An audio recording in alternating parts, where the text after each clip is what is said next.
Hello बच्चों, let's see the question. Question says for the arrangement shown in the figure the time period of the system is. Problem को solve करने के लिए सबसे पहले हम इक्विलिब्रियम पोजीशन में स्प्रिंग में एक्सटेंशन कैलकुलेट करेंगे। उसके लिए ब्लॉक पर लगने वाले फोर्सेस हैं डाउनवर्ड फोर्स mg और टेंशन T। अब चूंकि हमारी पुली लाइट है तो यहां हम टेंशन मान लेते हैं T डैश और यहां भी टेंशन T डैश। तो यहां पर हो जाएगा 2T dash is equal to T which is equal to mg। अब यहां क्या होगा, जो टेंशन है T dash that will be equal to let's say K X not. तो ये वैल्यू हो गई के एक्स नॉट। इसका मतलब ये हो जाएगा 2 K X not is equal to mg। This is our first expression.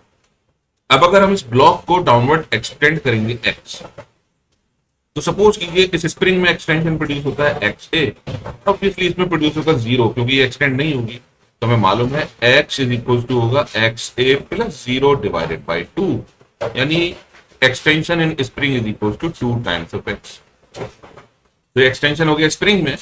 इसका मतलब स्प्रिंग में जो नई टेंशन डेवलप होगी let's say it is T double dash that is equal to k times of a x a that is equal to 2kx। ये extension produce हो जाएगा और इस ब्लॉक पर जो लगने वाला टेंशन होगा अब वो होगा T is equal to 2T double dash that is equal to 4kx। यानी इस ब्लॉक पर लगने वाला रिस्टोरिंग फोर्स अगर निकालना है तो हम देख सकते हैं रिस्टोरिंग फोर्स होगा आपकी बारी F is equal to minus T minus m। और यहां हमने एक चीज मिस कर दी है, वो भी हम जरा इंक्लूड कर लेते हैं। जो T डबल डैश होगा उसमें यहां पर एक छोटी सी मिस्टेक है, इसको हम ठीक कर लेते हैं पहले। जो T डबल डैश होगा इसमें एक्स ए पहले से ही एक्सटेंशन था, अब x फर्दर होगा, यानी ये हो जाएगा हमारे पास 2x plus x not into के। तो ये T डबल डैश की वैल्यू हो जाएगी, इसलिए जो टेंशन हो जाएगी वो हमारे पास हो जाएगी 2k times of 2x plus x. ये चीज हमने मिस कर दी थी, अब हमने यहाँ सब्स्टिट्यूट करते हैं। ये वैल्यू यहां सब्स्टिट्यूट करेंगे तो ये हो जाएगा minus 2k into 2x plus x not minus mg and it should be equal to m obviously which is equal to minus 4kx plus 2kx not minus mg।